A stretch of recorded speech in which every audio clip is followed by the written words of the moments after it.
Hi hello welcome again and welcome back to being Suchi. Hope మీరు బాగున్నారా? నేను కూడా బాగున్నాను. ఇవాళ అయితే నా బిజీ ఈవినింగ్స్ ఎలా ఉంటాయి అనేది షేర్ చేసుకుంటున్నాను. స్కూల్ నుంచి వచ్చాక కొంచెం ప్రసాదం ఉంటే ఒక స్పూన్ తినేసాను అనమాట. తర్వాత వాషింగ్ మిషన్ ఆన్ చేసుకుని అప్పటికే ల్యాప్టాప్ ఆన్ చేసి పెట్టుకున్నాను కదా. మాకు ఇంకొక 1 month లో యాన్యువల్ ఎగ్జామ్స్ ఉంటాయి కాబట్టి దానికి రిలేటెడ్గా పేపర్స్ ప్రిపరేషన్ అవన్నీ చేసుకుంటున్నా. మాకు ఎవ్రీ థర్స్డే మ్యూజిక్ క్లాస్ ఉంటుంది. దానికోసం ప్రాక్టీస్కి కూర్చున్నాను అనమాట.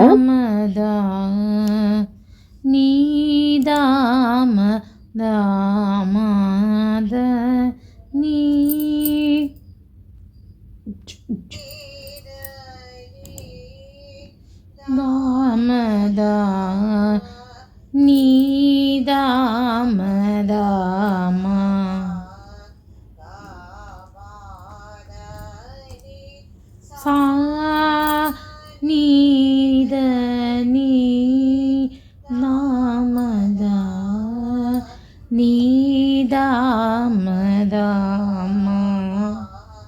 దామ దాని సా మగగస గసని దని సని సని నిద నిదద మమద. మండేస్ థర్స్డేస్ క్లాస్ ఉంటుంది కాబట్టి స్కూల్ నుంచి వచ్చాక ఒక 10 minutes అయినా ప్రాక్టీస్ చేస్తా. నేను ప్రాక్టీస్ చేసినప్పుడు అటు తిరిగి ఇటు తిరుగుతూ మా అమ్మాయి విని ప్రాక్టీస్ లేకుండానే చక్కగా పాడుకుంటుంది. అట్లీస్ట్ దానికోసమైనా ఇంట్లో పాడుతూ ఉంటాను అనమాట. సో నాకు కూడా కొంచెం రిలాక్స్డ్గా అనిపిస్తుంది అని. సో మీరు ఏం చేస్తున్నారు, ఎలా ఉన్నారు కామెంట్ చేయడం మర్చిపోవద్దు. ఇకైతే ఈవినింగ్ రొటీన్ స్టార్ట్ చేసేస్తాను. వర్క్ అయితే అయిపోగొట్టుకుని నేను పొంగల్ షాపింగ్ వీడియో చేయాలని చెప్పి రెడీ అయిపోయాను అనమాట. బేసిక్గానే మరి ఇదే మొహం ఎందుకులే పొద్దున్న నుంచి అని ఇయర్ రింగ్స్ లిప్స్టిక్ పెట్టుకున్నామంటే చాలండి, ఫేస్ బ్రైట్ అయిపోతుంది నాకు. సో మొత్తానికైతే బై 8 o'clock నా వర్క్ అంతా అయిపోయింది. ఫ్రెష్ అయిపోయి ఆ పర్టికులర్ వీడియో ఏదైతే మీరు చూసారో సంక్రాంతి షాపింగ్ది అది షూట్ చేసేసుకున్నాను. ఒక పక్క వర్క్ అవుతూ ఉండగానే అరౌండ్ 6:30 మాకు క్లాస్ స్టార్ట్ అయిందనమాట. సో క్లాస్ కూడా కంటిన్యూ అయిపోయింది. మొత్తానికైతే బిజీగానే ఈవినింగ్ ఉంది. అట్లా ఆక్యుపైడ్గా ఉన్నప్పుడు మైండ్కి డిఫరెంట్ యావిగేషన్స్ అయితే రావు. సో చూస్తున్నారు కదా, చెప్పానా షూట్ చేసేసుకుని సారీస్ దానికి డిన్నర్ ప్రిపేర్ చేద్దామని fresh in the sense dress change చేసుకున్నాను. అండ్ ఇక్కడైతే డిన్నర్కి కొర్ర దోశలు 2 గ్లాసుల కొర్రలకి 1 గ్లాస్ మినప్పప్పు నేను మార్నింగ్ వెళ్ళేటప్పుడే నానపెట్టుకుని వెళ్ళా. ఇప్పుడు ఈ వాటర్ అంతా మంచిగా క్లీన్ చేసేసుకోవాలి. ఆల్రెడీ 3-4 సార్లు కడిగిందే, నానాక కలర్ అలా అయిపోతుంది అనమాట. గ్రైండ్ చేసుకుని దీనిలో సాల్ట్ యాడ్ చేసుకోవచ్చు. మీకు కావాలంటే అల్లం పచ్చిమిర్చి పేస్ట్ కూడా వేసుకోవచ్చు. మంచిగా వాటర్ అడ్జస్ట్ చేసుకొని వేసుకునే ముందు వేసేసుకోవడమే. ఇక్కడైతే నేను ఈ వీడియోలో మీకు క్యాప్సికమ్ పచ్చడి అండ్ పుదీనా పచ్చడి 2 డిఫరెంట్ వెరైటీస్ షేర్ చేస్తాను. పుదీనా నేను ఇక్కడ 4 కట్టలు తీసుకున్నాను. దానిలో కొంచెం పచ్చిమిరపకాయలు, మీకు కారం ఎంత కావాలో అంత యాడ్ చేసుకోండి. పోపు సామాన్లు ఇంట్లో అందరికీ అవైలబుల్గా ఉండేవే. ముందుగా 3 స్పూన్స్ అలాగా ఆయిల్ తీసుకున్నా. అదైతే మనకి పోపు వేయించుకోవడానికి సరిపోతుంది, పుదీనా మగ్గడానికి సరిపోతుంది. అందులో పచ్చెనపప్పు, మినప్పప్పు, ఆవాలు యాడ్ చేసుకున్నాను. మీకు ఇష్టమైతే ధనియాలు కూడా వేసుకోవచ్చు, బట్ ధనియాలు వేసిన టేస్ట్ కంటే ఇలా బాగుంటుంది.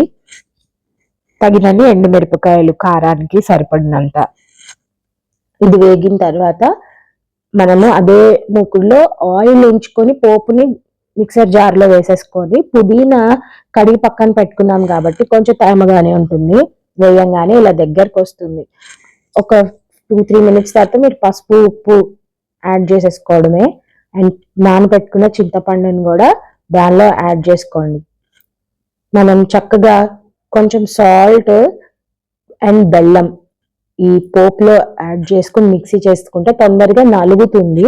సో సాల్ట్ వేసుకునేటప్పుడు మాత్రం చెక్ చేసుకోండి, ఎందుకంటే కొంచెం పుదీనాలో కూడా ఆల్రెడీ వేసుకున్నారు కాబట్టి జాగ్రత్తగా యాడ్ చేసుకోవాలి. మంచిగా ఇలా గ్రైండ్ అయిపోయాక నానబెట్టుకున్న చింతపండు వాటర్ ఏదైతే ఉందో అది పడేయకుండా పక్కన పెట్టుకుని మొత్తం కలిపి పేస్ట్ లాగా చేసేసుకోవచ్చు. కన్సిస్టెన్సీ మీకు గట్టిగా కావాలా పలుచగా కావాలా మీరే డిసైడ్ చేసుకోవాలి.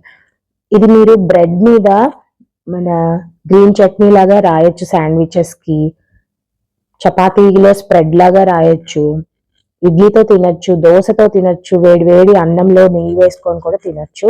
చాలా బాగుంటుంది. అండ్ అయ్యో ఎండ్ పిక్ పెట్టలేదు సుచిత్ర నువ్వు అనుకుంటున్నారా? లేదు లేదు, ఒక పక్క గ్రైండర్ వేస్తూ ఉంటే మా అమ్మాయి వచ్చి కబుర్లు చెప్తోంది అనమాట. ఇంకా దానికి ఆ కొర దోశది వేసి పెడుతూ ఉన్నా, అందుకని ఇంకా క్లిప్ షూట్ చేయలేదు. బట్ మీకు పిక్ అయితే ఉంటుంది ఇప్పుడు వీడియోలో, నెక్స్ట్ వీక్ లో చూడొచ్చు. ఆల్రెడీ కొరదోస చేసావు కదా, మళ్ళీ గ్రైండర్ ఏంటి అనుకుంటున్నారా? సో మా పాపకి ఆ next day morning sports day ఉందన్నమాట. ఈవెన్ నాకు డ్యూటీ ఉంది, అందుకని లేస్తూనే దోశలు వేసుకుంటూ కూర్చుంటే చాలా దూరం వెళ్ళాలి. అందుకని చెప్పి ఇడ్లీ అయితే ఆన్ చేసేసుకొని పూజ చేసుకునే లోపల మేము రెడీ అయిపోయి 6:45, 7 కల్లా వెళ్ళిపోవచ్చు అని. దాని ఎక్స్ప్రెషన్ చూద్దాము అనుకున్నా. షీస్ ట్రైయింగ్ అనమాట. బాగానే ఉంది, సూపర్ అని చెప్తుంది అనమాట. సో మొత్తానికైతే మామూలు వైట్ దోశ అయితే ఇష్టంగా తింటుంది, 2 అలాగా. కొర దోశ కాబట్టి ఒక్కటే తింటానని చెప్తూ ఉంటుంది. బట్ స్లోగా అలవాటు చేస్తూ ఉంటే పిల్లలు కూడా అలవాటు పడతారు. మాకు డాక్టర్ అదే చెప్పింది అనమాట. పేరెంట్స్ తినేటప్పుడు పిల్లలు పక్కన కూర్చోబెట్టుకుని మీరు ఫ్యామిలీ అంతా ఒకటే ఫుడ్ తినడం నేర్చుకుంటే వాళ్ళు నేర్చుకుంటారు అని. సో గ్రైండర్ అవుతుంది, మా పాప ఫుడ్ అయిపోయింది. ఇంకా నెక్స్ట్ డే మార్నింగ్ కోసం లంచ్ టైనా ఉంటుంది అన్నట్లు క్యాప్సికమ్ పచ్చడి వీడియో కూడా అడుగుతున్నారు కదా, అందుకే చేశా. నేను ఏమి ఇక్కడ డిఫరెంట్ గా చేయట్లేదు. ఆయిల్ తీసుకున్నా, క్యాప్సికమ్ నేను ఇక్కడ ఒక 1/2 kg పైనే ఉన్నాయి నా దగ్గర, అవి యాడ్ చేసి ఒక పెద్ద టొమాటోని పీసెస్ లా కట్ చేశాను. దాంట్లో చిన్న 2 రూపీ కాయిన్ కి కొంచెం పెద్దది అంత చింతపండు, బికాస్ టొమాటో వేసాను కాబట్టి. అండ్ 4 ఈ వెల్లుల్లి రెబ్బలు, కారానికి సరిపడినంత పచ్చిమిరపకాయలు యాడ్ చేసి ఉప్పు పసుపు వేసాను. ఈ మధ్య కొత్తిమీర లాస్ట్ లో వేయడం మర్చిపోయి ఒకరోజు మిక్సీ తిప్పేసి ఆ పచ్చిదే వేసి చాలా గడ్డిలాగా అనిపించింది టేస్ట్. అందుకని ఇప్పుడే వేసేస్తాను నేను, మగ్గిపోతుంది అది కూడా, ఆ పసరు వాసన అంతా పోయి. అంతే, మిక్సీ తిప్పేసుకుని పైనుంచి ఇలాగా పోపు పెట్టేసుకోవడమే. మీరు తిరగమాత అంటారా పోపు అంటారా మీరు వేసేసుకోవచ్చు. పచ్చనపప్పు, మినపప్పు, ఆవాలు, జీలకర్ర వేయకూడదు, ఎండుమిరపకాయలు. పచ్చడిలో, రోటి పచ్చడిలో ఎండుమిరపకాయలు టేస్ట్ చాలా బాగుంటుంది అన్నంలో తిన్నప్పుడు. అంతే, కిచెన్ క్లీనింగ్ కూడా అయిపోతుంది. బై 10:30, 11 నా పనులు అయిపోతాయండి ఎవ్రీడే. ఎప్పుడైనా కొంచెం ఎక్స్ట్రా వర్క్ స్కూల్ది కానీ ఇంటిది కానీ ఉన్న రోజే 12 దాకా అలాగా ఎక్స్టెండ్ చేసుకుంటా. సో ఎందుకో మరి అప్పుడు బ్రెడ్ ప్యాకెట్స్ కూడా ఇంట్లో ఉన్నాయి, నాకు అయితే గుర్తు రావట్లేదు ఎందుకు తెప్పించాము అన్నది. సో చూస్తున్నారు కదా, 11 కల్లా kitchen close. Good night, thank you for watching.